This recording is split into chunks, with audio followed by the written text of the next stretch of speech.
Hablar de preeclampsia es hablar de placenta. La placenta se forma alrededor de la tercera semana de la gestación. Hay que tener en cuenta el proceso normal de implantación del óvulo ya fecundado.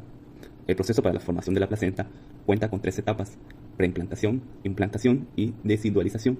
La primera comprende el viaje del óvulo a través de la trompa de falopio hasta el útero. Durante este proceso se dan la segmentación, resulación y grasulación. La siguiente etapa es la implantación, donde el huevo se introduce en la mucosa uterina. La desidualización es la transformación morfológica y funcional del compartimento endometrial estromal, necesaria para el control del proceso de invasión embrionaria y la formación de la placenta. La placenta en general cumple funciones de transporte y metabolismo, así como protectoras y endocrinas, siendo además la proveedora principal de nutrientes necesarios para que el feto se desarrolle de una manera adecuada.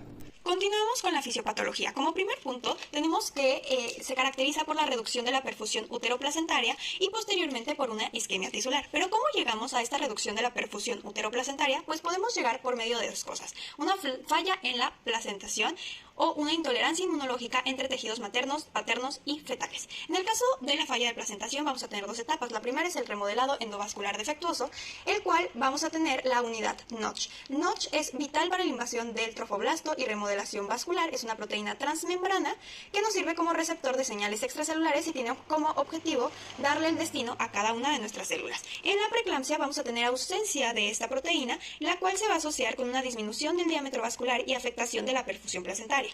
También vamos a tener otros factores que se llaman factores antiangiogénicos, que nos van a dar una desregulación entre factores angiogénicos y antiangiogénicos, y estos van a ser secretados por la placenta anómala.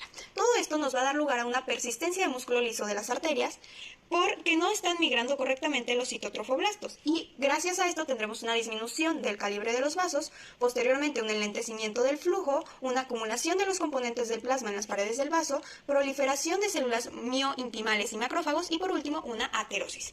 Que todo esto nos va a llevar a esta reducción de la perfusión uteroplacentaria, que posteriormente nos da una hipoxemia o estrés oxidativo y finalmente la etapa de activación o inflamación de células endoteliales, que corresponde a la respuesta inflamatoria sistémica. Continuamos con la segunda gran causa, que es la intolerancia inmunológica entre tejidos maternos, paternos y fetales. Entre la mamá y el papá, pues aquí primeramente la madre debe de aprender a tolerar los antígenos paternos presentes en el líquido seminal. Se dice que hay mayor riesgo de preeclampsia cuando hay un limitado contacto con el esperma. Esto puede ser porque el embarazo fue en el primer coito, inseminación artificial, por tener una nueva pareja, y todo esto lo que nos puede llevar es a una intolerancia inmunitaria a los antígenos placentarios y fetales derivados de la paternidad. Entre la madre y el feto, pues aquí la mamá se tiene que acostumbrar al feto, y para que este sobreviva, pues requiere distintas interacciones complejas entre los trofoblastos y las células inmunitarias deciduales maternas, lo cual nos puede llevar al rechazo agudo al bebé.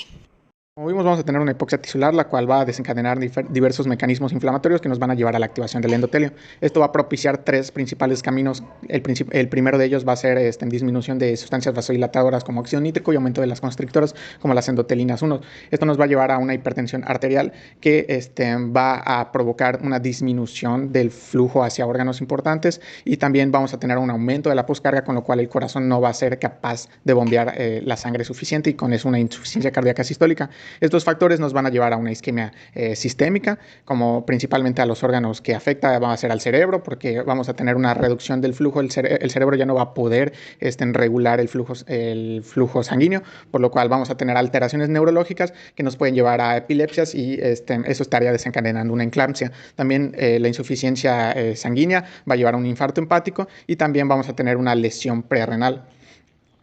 A su vez, la hipertensión por el choque hacia las paredes puede ocasionar el desprendimiento de la placenta. Después vamos a tener un aumento de la permeabilidad capilar. Esto va a llevar a un escape capilar de diversas sustancias, entre ellas las proteínas, y también vamos a tener ese escape capilar de las proteínas en la barrera de filtrado glomerular, que va a estar agravada por el daño a esta barrera por la hipertensión, lo cual nos va a llevar a una proteinuria, y el hecho de que haya una pérdida de la presión oncótica va a llevar a un edema.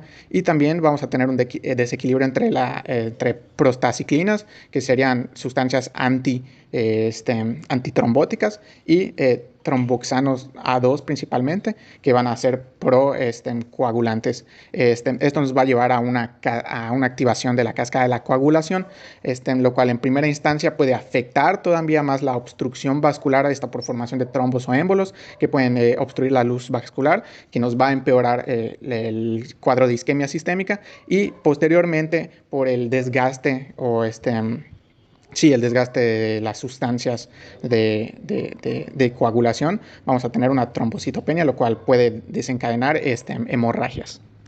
Bueno, continuando con las manifestaciones clínicas, pues la hipertensión arterial es la más representativa de la preeclampsia y a partir de ella derivan las demás manifestaciones clínicas.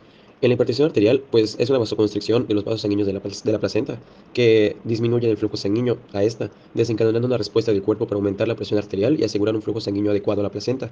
Esto por razones genéticas de la función vascular de la placenta, por pues, razones idiosincráticas de la paciente, ya que no ocurren en todas las pacientes. Bueno, con respecto a la proteinuria, pues debido a que la preeclampsia afecta la función de los vasos sanguíneos, incluyendo los de los riñones, pues eso deriva a una filtración anormal de proteínas en la orina, que es pues la proteinuria. Y pues la proteinuria aunada a la hipertensión pues afecta crónicamente a la función renal, fallando esta al regular el equilibrio de líquidos y electrolitos, pues reteniendo sodio y agua, creando pues edema y micciones frecuentes. Y bueno, al disminuir el flujo sanguíneo a diversos órganos, incluido el hígado, pues esto, la preeclampsia resulta en una disfunción hepática que puede derivar al síndrome de HELP, en donde hay una combinación de hemólisis, elevación de enzimas hepáticas y disminución de plaquetas. Y esta disfunción hepática puede causar el síntoma de dolor abdominal superior. Con respecto a las manifestaciones del sistema nervioso central, pues la preeclampsia, debido a la disfunción vascular y la inflamación generalizada, pues esto también llega al encéfalo y al sistema nervioso central, pues, y lo que pues causa estos síntomas neurológicos como dolor de cabeza y alteraciones visuales. Y en casos más graves, en donde esto ya se volvió más crónico y no es tratado, pues la preeclampsia puede derivar a una eclampsia caracterizada por convulsiones. Igualmente, estas afectaciones en el sistema nervioso central, causadas por la vasoconstricción y la disminución del flujo sanguíneo hacia pues, el sistema nervioso, pues contribuye igual a síntomas gastrointestinales como vómitos y náuseas, que es otro de los síntomas.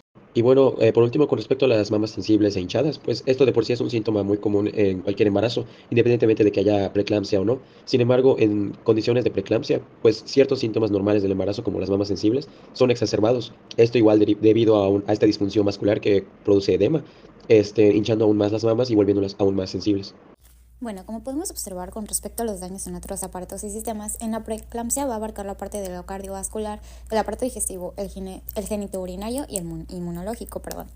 Ahora, con respecto al sistema cardiovascular, podemos decir que como la preeclampsia va a ser más que nada erradicar su problema en la parte de lo de la hipertensión arterial, que es algo que ya hemos visto, pues va a tener más que nada un aumento de la poscarga, va a disminuir el gasto cardíaco en cierto momento, por la parte de como mecanismo compensatorio, por así decirlo, va a tener una angiogénesis disminuida. La antiangiogénesis, por lo tanto, va a estar aumentada, por lo que va a haber un daño endotelial, por eso es que está involucrado el sistema inmunológico. De hecho, en sí, pues la preeclampsia radica en la parte de una falta de hay dos partes de etiologías, la parte de la hipoperfusión, que no hay, o la buena perfusión, que está ausente, la perfusión más que nada, entre lo que es la placenta y en lo que es la madre y demás.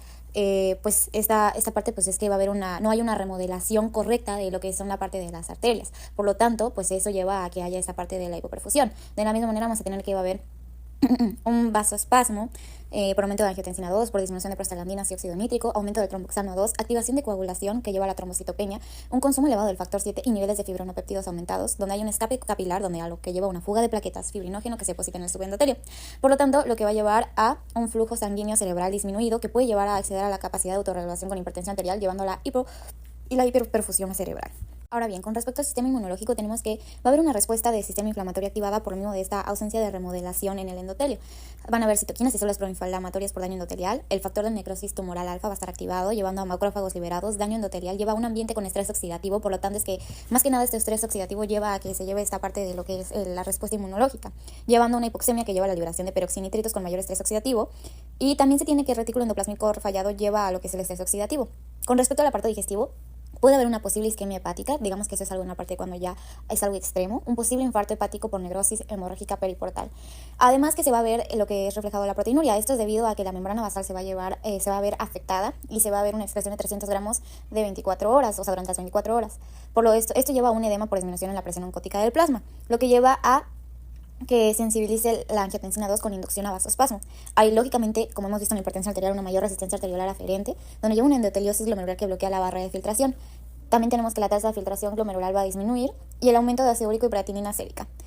También se tiene la parte de la déficit de la proteinuria por la podocituria. Si se ve reflejado la podocituria es porque hay un daño en los podocitos y destrucción de membrana basal, como ya les he dicho. Y se ha visto que normalmente cuando se lleva una inspección, más que una exploración en aquellos pacientes que fallecieron lamentablemente, se ven reflejados los glomérulos agrandados.